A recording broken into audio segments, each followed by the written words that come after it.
Hey everyone, you're listening to Ankur Warikoo on Voice with Warikoo. On this podcast, I talk to you about entrepreneurship, how to grow in life, manage personal finances, handle failures, and a lot more things that just come to my mind. The episode begins. So, on a daily basis, I get a lot of emails, a lot of DMs, a lot of people who reach out through different mechanisms, forums. And if I were to just do a data analysis of all the emails and specifically focus on how do they start, right? The first part. So after the dear sir, dear Ankur, hi Ankur, whatever is it, what is usually the first line with which they start? Here is what's going to be the winner. The winner for the most common start will be either, I don't know if you will read this, or I am sorry for taking your time. These two are the most common forms of starting any message, any email that I usually get. I don't know if you will read this, or I'm sorry for wasting your time. But, and whenever I hear this, and this is a honest confession, huh? You may judge me for what I'm saying, but it's the truth. Whenever I read this, my instant reaction is, irrespective of what the quality of this email will be, I'm not going to respond. And here is why I feel that this approach works for me. And I wanted to share it with all of you because you should know how the other person who is receiving such a message then most likely comprehends it. The minute you start an email or a message that says, I don't know if you will read this, what you're essentially doing is you're talking to your own self. Because here's the truth, if I don't read it, then you know what? I didn't even read this sentence, right? But if I read it, I am going to read the sentence. I don't know if you will read this. So the only purpose that this start is serving is it is actually what is playing in your mind when you're writing that email. When you're writing that email to someone that you know, but the other person does not know you, you are in your head saying, I don't know if this person would read it. I don't know if this person will respond. I don't know what this person will think. I don't know whether this person will agree or not. And it's just this self bashing and this constant pulling your own self down that is translated into words. I'm sorry for wasting your time, but when you say something like, I'm sorry for wasting your time, but you essentially are saying nothing. Because if I'm reading it, I am spending my time. So it doesn't help that you're apologizing for it.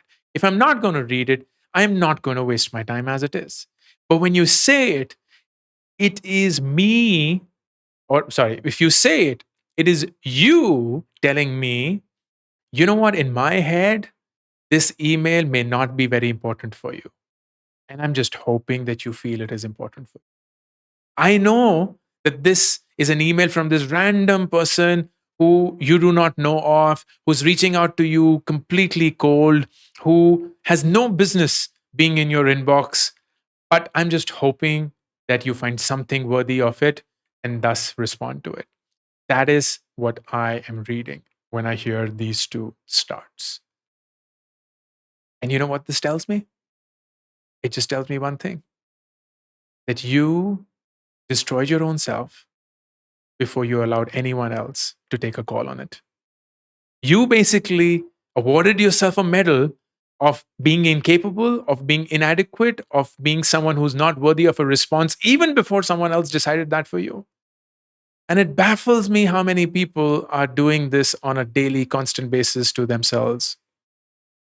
Where on a daily, constant basis, every waking second, every waking minute, every waking hour, all that they're doing is second guessing their worth and then assuming on the behalf of someone else on what they should be getting in life.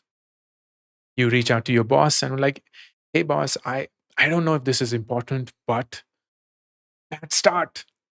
You reach out to a friend and you're like, hey, I don't know if I should be telling you this, but bad start. You reach out to your parents and you're like, I don't know if you will understand, but bad start. You reach out to someone who you know of, but the other person does not know of you. It's a cold email, it's a cold message, and you say, I don't know if you will read this email. Bad start. Don't assume for someone else. Don't assume for someone else. Here's the truth, guys. The world is as it is going to be brutal. The world is as it is going to be heavy. The world is as it is going to be extremely critical of who you are, irrespective of how awesome you are. Why would you want to do that to yourself when the world will most certainly do that for you as it is? Why don't you give yourself the respect that you deserve? Why don't you become your best supporter, your best friend, instead of you becoming your worst enemy? Why don't you start with saying, I am writing this email with all my energy and passion that I can bring to the table, and I'm so excited at the possibility that I will hear back from you.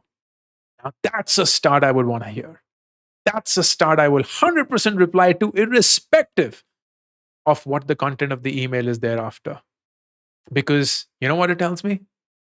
The person loves themselves. This person respects themselves.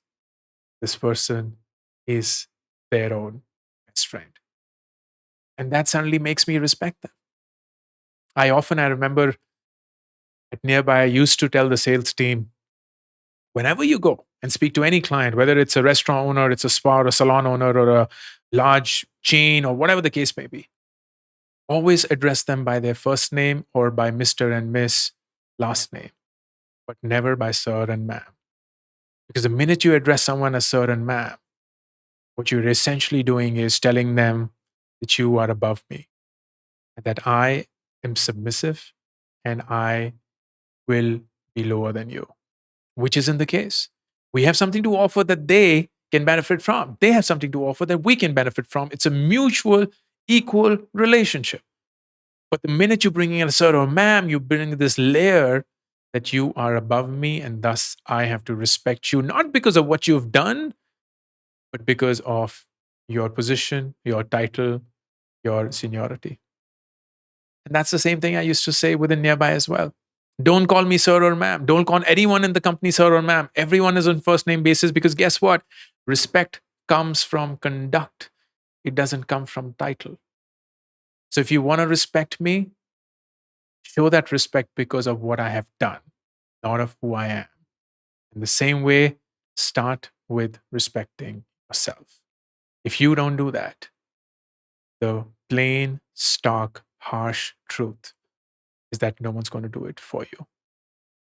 You are your biggest enemy, but you can be your best friend. Change that equation for yourself. To be notified of upcoming episodes, be sure to subscribe and follow the show on this app right now. Also, don't forget to rate and review the show, because that just feels nice. Thank you.